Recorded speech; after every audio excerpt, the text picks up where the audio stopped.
हमारी आने वाली वीडियो से बाखबर रहने के लिए हमारे चैनल को सब्सक्राइब करने के बाद बेल आइकन पर क्लिक करना मत भूलिएगा। बिस्मिल्लाहिर्रहमानिर्रहीम dear students, welcome to IT serious tutor channel. अपने इस वीडियो में हम बात करेंगे गेट ch या गेट कैरेक्टर फंक्शन की और देखेंगे कि सी प्रोग्रामिंग लैंग्वेज में गेट कैरेक्टर फंक्शन किस तरह से इस्तेमाल किया जाता है। टॉपिक को थ्योरेटिकली कवर करने के बाद हम एंड में एक प्रोग्राम की मदद से इसकी प्रैक्टिकल इंप्लीमेंटेशन भी देखेंगे। तो आइए अपने लेक्चर का बाकायदा आगाज करते हैं। डियर स्टूडेंट्स, गेट कैरेक्टर या गेट ch फंक्शन क्या है? ये एक ऐसा फंक्शन है जो यूजर से एक सिंगल कैरेक्टर इनपुट के तौर पे रिसीव करने के लिए, इनपुट के तौर पे एक्सेप्ट करने के लिए इस्तेमाल किया जाता है।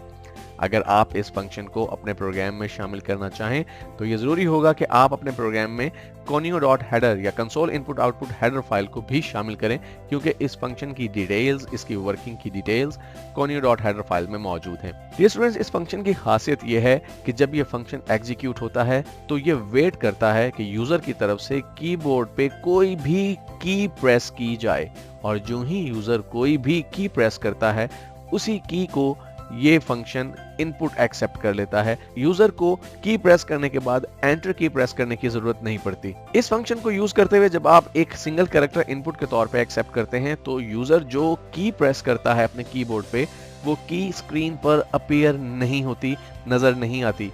आप अगर उस एंटर करदा की को किसी वेरिएबल में स्टोर करना चाहें आप ऐसा कर सकते हैं, लेकिन जब यूजर वो की प्रेस करेगा उस वक्त स्क्रीन पे उसका कोई इफेक्ट नजर नहीं आता। आमतौर पे गेट कैरेक्टर फंक्शन को हम इस्तेमाल करते हैं अपने प्रोग्राम के आखिर में, ताकि हमारे प्रोग्राम का आउटपुट स्क्रीन जो है वो रुका रहे, ठहरा रहे, स्क्रीन पर नजर आती रहे हमें आउटपुट, जब तक कि कोई की प्रेस ना की जाए। लेकिन जरूरी नहीं कि आप गेट कैरेक्टर फंक्शन को सिर्फ इसी मकसद के लिए इस्तेमाल करें। अगर हम सिंटेक्स की बात करें तो अगर आप सिंपली स्क्रीन को पॉज करने के लिए, आउटपुट स्क्रीन को रोकने के लिए इस फंक्शन को यूज करना चाहें तो इसे किस तरह से यूज करेंगे? आप फंक्शन का नाम टाइप करते हैं गेट ch, पैरेंथेसिस का पेयर लगाया आपने, उसके बाद सेमीकोलन।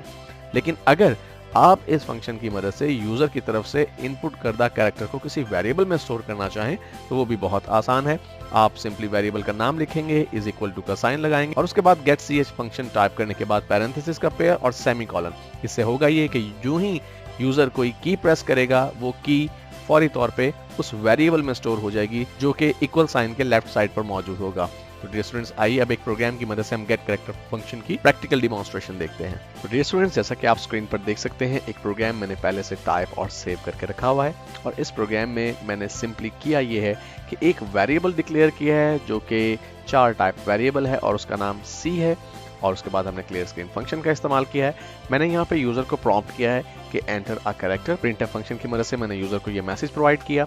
अब इस मैसेज को देखने के बाद यूजर कैरेक्टर टाइप करेगा और उस कैरेक्टर को मैंने स्टोर कर लिया है C नाम के इस वेरिएबल में गेट कैरेक्टर फंक्शन का इस्तेमाल करते हुए।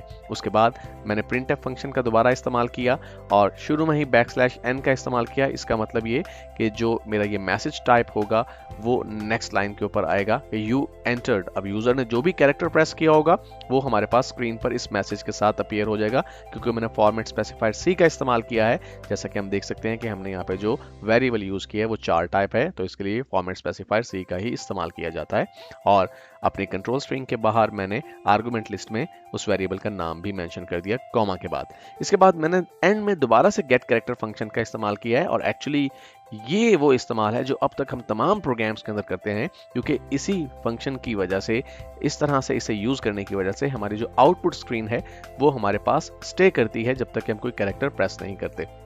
तो डियर स्टूडेंट्स, जैसे कि मैंने आपके साथ अभी डिस्कस किया कि जब हम इस फंक्शन का इस्तेमाल करके इनपुट लेंगे कैरेक्टर के तौर पे, तो जो इनपुट मैं टाइप करूंगा वो इनपुट टाइप होते वक्त नजर नहीं आएगा, लेकिन फौरन बाद चूंकि ये मैसेज चल पड़ेगा हमारे पास यू एंटर्ड, जो भी कैरेक्टर मैंने टाइप किया होगा, इसलिए हमें इस मैसेज के साथ वो कैरेक्टर जो है वो नजर आएगा कि कौन सा कैरेक्टर हमने जो है वो टाइप किया था। तो मैं इस प्रोग्राम को सेव पहले ही कर चुका हूँ, मैं इसे कंपाइल करता हूँ और उसके बाद मैं इसे रन कर लेता हूँ। तो देखिए हमारे पास मैसेज आ रहा है एंटर कैरेक्टर, मैं यू प्रेस कर रहा हूँ और देखिए जो ही मैंने यू प्रेस किया मैसेज आ गया यू एंटर्ड यू। और अब इस वक्त जो स्क्रीन हमारे पास रुकी हुई है, ये आउटपुट स्क्रीन स्टे कर रही है, वो इसलिए क्योंकि हमने आखिर में गेट कैरेक्टर फंक्शन का दोबारा से इस्तेमाल किया है। तो जो ही मैं कोई भी की प्रेस करूंगा तो की प्रेस करते ही मैं आउटपुट स्क्रीन से बाहर आ गया हूं।